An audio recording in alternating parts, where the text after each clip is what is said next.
안녕하세요. 안녕하세요. 네. 자, 보건연구사 중에서 역학을 담당하고 있는 김희영입니다. 자, 제가 알고 있는 분 중에 한 분이 계시는데 실력도 굉장히 뛰어나요.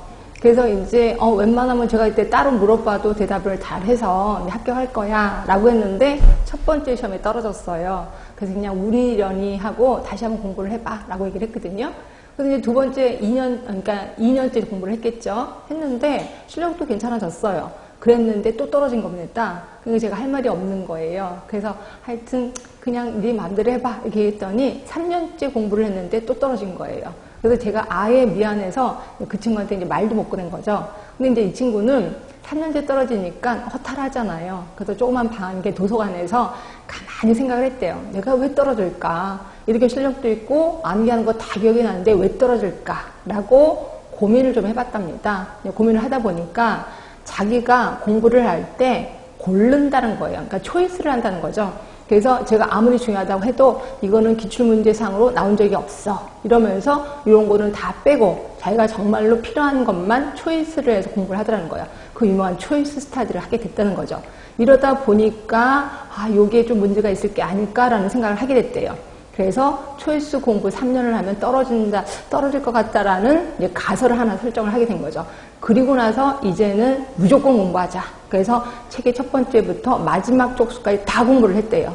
그러고 나서 그의 시험을 봤는데 물론 자기가 공부해서 빠진 거를 그 공부한 거는 시험 문제 나오진 않았어요. 그 전에 초이스에서 했던 그 공부들이 시험 문제들이 좀 나왔대요. 그런데 그에 합격을 했습니다. 요게 우리들의 수험생들의 예의라고 생각하시면 돼요.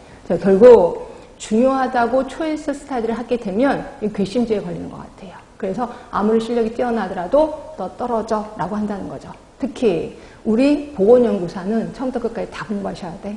왜냐하면 굉장히 중요하기 때문에요. 그리고 그동안의 기출문제를 보더라도 매번 나오는 것만 나오고 거기서 조금씩 더 어려워지고 가끔가다 뭐가 하나 툭 튀어나와요. 그러니까 그런 가끔가다 툭 튀어나온 거를 대비해서 처음부터 끝까지 다 공부를 해야 된다라고 저는 주장을 하고 있습니다. 자, 그러면 저는 어떻게 할 거냐?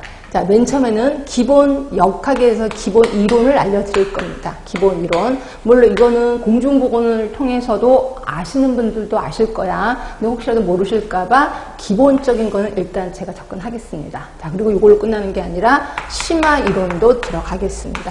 당연히 연구사니까 심화 이론 들어가야 되겠죠.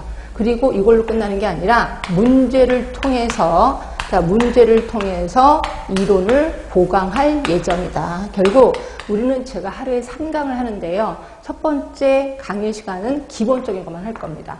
그 다음부터 심화하고 문제를 하는데 결국 두 번째 시간, 세 번째 시간은 모두 문제를 할 겁니다. 그래서 제가 오늘도 받으셨을 거예요. 거기 보시면 맨 처음에 파이널 테스트라고 있을 거예요. 그러니까 여기서부터 시작할 겁니다. 그러니까 첫 번째 시간은 책에 있는 이론을 하고, 그 다음에 두 번째 시작은 파이널 테스트에 있는 문제를 다 풀고, 그 다음부터는 책에, 자, 몇 쪽에 가시면 되냐면, 뒤쪽에 있을 겁니다. 뒤쪽에 몇 쪽이냐면 128쪽에 문제가 있을 거예요. 요 문제를 풀어나가면서 그러면 앞에 이론이 1시간이 너무 짧지 않을까요? 예. 그래서 문제를 통해서 이론이 보강이 돼야 되기 때문에 앞으로 가서 그거에 해당되는 이론을 다시 공부할 거고 다시 문제 풀고 그래서 문제 하나를 푸는데 10분 또는 20분 이상 걸리기도 할 겁니다. 물론 뒤로 갈수록 이론이 다 보강이 됐기 때문에 조금씩 좀 빨라지긴 할 거예요. 근데 처음에는 문제 한 문제 푸는데도 10분 이상